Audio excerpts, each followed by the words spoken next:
Hi guys. Hello. Lalo na talaga ako nitong hindi makalaban ng panty. I have another three kitten. Bukod sa dalawa kong napulot, mayroon na namang tatlong nadagdag. Pero hindi ko pa sure kung dito ba talaga yan. Baka ibigay ko rin sa kapitbahay. Kung gusto nila, ibigay ko. Pero kung hindi, dito na talaga sila sa bahay. Kasi marami na sila. Baka wala na akong magawa nito. Paano na yung aking nabuhay-buhay. No? Hindi ko na magagawa.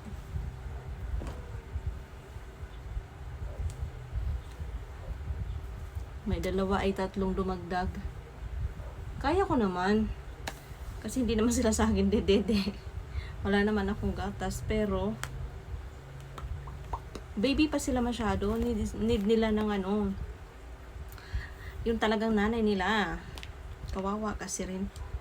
Iniisip ko kasi baka mamatay lang sila. Baby pa sila. Hindi sila maalagaan ng maayos. Char. Baka hilang ng mga aso. Maingay ba dyan? So, dito na lang sila sa akin. Dito na lang sila. Papadidiin ko na lang. Bibilan ko ng tsupon na lang mamaya. Pag mamaya bibilan ko sila ng tsupon. Nanding kulungan ulit. Wala na akong time nito sa sarili ko.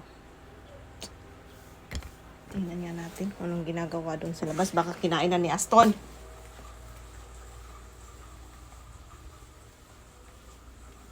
Okay. Ilagay ko kasi sa box eh. So, bali yung maliliit ko, 5 na sila. Tapos si Mabi. Tapos si Mingming may sakit. Hala, yung panty ko nakasabit. Si Mingming may sakit eh. Pero ginagamot ko na siya. May gamot na siya. Sana magaling na. Sana gumaling na siya. Wala na. So, it's 11:15. Kakaligo ko lang. Magluluto na naman ako ng lunch. May ulam pa naman doon pero lulutuin ko yung gulay kasi makamasira na. Yung sitaw sa ref. Sayang. Tapos, yun, luto time kasi uuwi na yung aking estudyante.